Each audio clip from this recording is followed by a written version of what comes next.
Energy saving বা বিদ্যুৎ সাশ্রয়ের লক্ষ্যে এবার একটি নতুন নির্দেশনা জারি করেছে সরকার। বলা হচ্ছে 25 ডিগ্রির নিচে চালানো যাবে না এসি বা শীতাতপ নিয়ন্ত্রিত যন্ত্র। বাংলাদেশে সরকারি বেসরকারি অফিস ও বাড়িঘরে 25 ডিগ্রি সেলসিয়াসের নিচে শীতাতপ নিয়ন্ত্রিত যন্ত্র বা এসি না চালানোর নির্দেশনা দিয়ে সম্প্রতি পরিপত্র জারি করেছে সরকার। বলা হচ্ছে এই নির্দেশনা অমান্যকারীর বিরুদ্ধে ব্যবস্থা নেওয়া হবে বলে বিদ্যুৎ মন্ত্রণালয়ের পক্ষ থেকে জানানো হয়েছে, যা নিয়ে বিভিন্ন মহলে আলোচনা সমালোচনা হতে দেখা যাচ্ছে। জানা গেছে, বিদ্যুৎ সাশ্রয়ের মাধ্যমে লোডশেডিং সহনীয় পর্যায়ে রাখতেই এমন সিদ্ধান্ত নেওয়া হয়েছে। এমনটাই জানিয়েছেন বিদ্যুৎ জ্বালানি ও খনিজ সম্পদ মন্ত্রণালয়ের উপদেষ্টা মোহাম্মদ ফৌজুল কবির খান। 25 ডিগ্রি সেলসিয়াস তাপমাত্রায় কাজ করতে সরকারি কর্মকর্তা কর্মচারীদের যেন অসুবিধা না হয়, সেজন্য গরমকালে স্যুটকোট পরিধান করে অফিস না করার আদেশও দিয়েছেন তিনি।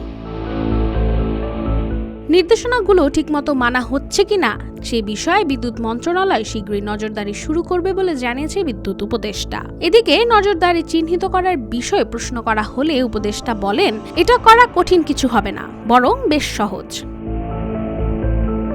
এই প্রসঙ্গে বিদ্যুৎ উপদেষ্টা মোহাম্মদ ফৌজুল কবির খান বলেন, বিদ্যুৎ যেহেতু একটা ফিডারের মাধ্যমে যায়, কাজে সেই ফিডার পর্যবেক্ষণ করা দেখা হবে যে কোথায় স্বাভাবিকের চেয়ে অতিরিক্ত বিদ্যুৎ খরচ করা হচ্ছে। তিনি আরো বলেন, আমাদের কাছে তো আগের সব তথ্য রয়েছে।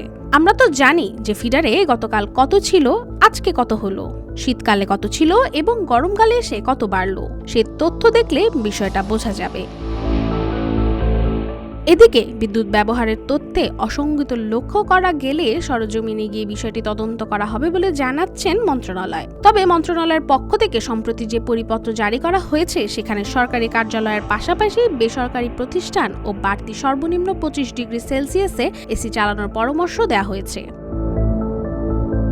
উপদেষ্টা বলেন, সরকারি অফিসগুলোতে প্রতিদিন মনিটরিং করা হবে। যদি কোনো অফিসে বিদ্যুৎ অপচয় করা হয়, তাহলে সেই অফিসের প্রধান বা দায়িত্বপ্রাপ্ত কর্মকর্তার বিরুদ্ধে আমরা ব্যবস্থা নিতে পারব। যদিও কর্মকর্তাদের বিরুদ্ধে ঠিক কী ধরনের ব্যবস্থা গ্রহণ করা হবে সেটা এখনও স্পষ্ট নয়।